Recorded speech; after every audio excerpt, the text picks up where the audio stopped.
Le informamos que anoche la Catedral Metropolitana se unió al juego de iluminación arquitectónica del Zócalo capitalino. Al marcar el encendido, el jefe de gobierno, el doctor Miguel Ángel Mancera, añadió que también los edificios del ayuntamiento fueron iluminados. Por su parte, la secretaria de Cultura, María Cristina García, reconoció que el mantenimiento y la restauración de la catedral, edificio histórico y además emblema del mestizaje que identifica a los mexicanos, esto es resultado de una labor coordinada entre gobiernos local y federal, autoridades eclesiásticas e iniciativa privada. Escuchemos lo que se dijo. Paralelo a esta iluminación principal de la catedral, hoy también estaremos iluminando por primera vez los edificios del gobierno de la Ciudad de México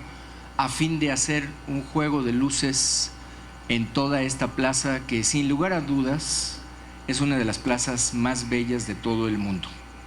Esta suma de voluntades nos ha permitido la realización de diversas obras arquitectónicas y de recimentación en esta catedral, así como restaurar sus tesoros artísticos